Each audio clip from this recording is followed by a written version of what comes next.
মহাৰাষ্ট্ৰত ৱেট লিফটিঙত জিলিকিল বৰগাঁৱৰ অংকিত চৌধুৰী 60 কেজি শাখাত স্বৰ্ণ আৰু ব্ৰঞ্জৰ পদক লাভ দৰাচলতে ছাত্ৰজন শিশু আৰু কিশোৰ কালৰে পৰা নৃত্য গীত আদিতে বিশেষভাৱে পাৰদৰ্শিতা দেখা পোৱা গৈছিল পিছে উচ্চ শিক্ষাৰ বাবে বৰগাঁৱৰ পৰা তেজপুৰ গুচি যোৱাৰ পিছত অংকিতক দেখা গ'ল অন্য এক ৰূপত পঢ়া শুনাৰ লগতে খেলা ধূলাতো তেওঁ মনোনিৱেশ কৰিব ধৰে তেওঁ ইতিমধ্যে জিলা ভিত্তিক ভাৰোত্তোলন প্ৰতিযোগিতা বহু ঠাইত খিতাপ লাভ কৰাৰ পিছত শেহতীয়াভাৱে অংকিতে পুনে মহাৰাষ্ট্ৰত ৰাষ্ট্ৰীয় পৰ্যায়ত WRPFৰ অধীনত united power lifting India and strong হিমেনে অনুষ্ঠিত কৰা পাৱাৰ লিফটিং প্ৰতিযোগিতাত খিতাপ লাভ কৰি ক্ৰমে সোণৰ আৰু ব্ৰঞ্জৰ পদক লাভ কৰে অংকিতৰ এনে সাফল্যই বিহাৰীবাসী ৰাইজক উৎফুল্লিত কৰি তুলিছে আৰু তেওঁ ভূয়ি প্ৰশংসা কৰি অভিনন্দন জ্ঞাপন কৰিছে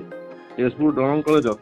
5th চেন্সত অধ্যয়নৰত অংকিত বৰগাঁৱৰ প্ৰশান্ত চৌধুৰী আৰু মাধৱী চৌধুৰীৰ পুত্ৰ বিহালী লাইফৰ ফালৰ পৰাও আমিও অংকিতক অভিনন্দন জ্ঞাপন কৰিলোঁ